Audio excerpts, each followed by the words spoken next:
November 21st, 2013. Guys, we're looking at Earth-facing images from LASCO C2. This is their combo. I like to use this one because it will give you a better idea of the amount of energy that the sun is releasing. Here, this morning at 2 a.m. in the morning, Universal Time, you saw that burst, and that is, again, ISON facing. It's also Inky facing. Now, back on the 19th, here at 10:48 UTC, you saw the X flare start in the direction of ISON. That's what it's going through now. We should have on tonight's video some updated images coming in from around the world. We'll check that. We'll see if we can tell if it's been any brightening, if there's been any damage, if there's been any separation. We're going to again, we should know in the next 10 hours or so. There should be shots coming in from around the world, and you can always check out spaceweather.com. But guys, this is the latest also Earth-facing images, the different satellite. This is from the SDO. But right in the center and over to the right, there's a lot of activity going on. You can't see it. We got that large sunspot in the top right. In the center, we have a couple filaments, and I want to show you what's happened. You see this loop?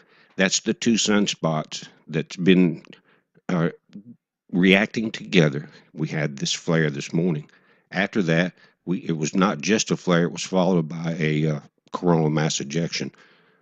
Not as large as that X flare, but directly ISON facing again. It recognizes that it's there. It knows that Inky's there. It also knows that Inky is not coming towards it. It knows that ISON is. And looking at the X-ray flux from Boulder, guys, this is the GOES satellites that orbit the Earth. But you can see the M1 there was not as strong. It was not an X flare, but it was a strong flare. You could see it on the teal image from SDO. But this thing is definitely one to watch, because if it suddenly turns X flare capable or a strong M flare, it is large enough to shoot a massive blast at ISON. And guys, I've seen these comets as they approach cause a flare from both sides of the sun. You can draw a line through the sun depending on the angle of the comet, and they match perfectly. These bursts start happening, so we'll watch it. Here's your sunspot summary. Again, nothing is beta, delta, gamma at this time. Here's one of the later shots of ISON. We can't, it's so bright in the coma there, you cannot get a clear shot. It looks ragged to me. But and the tail does not seem to be as strong as it was before the disconnect that we saw on the night of the 17th through the 18th there. But guys, we're going to do a show today.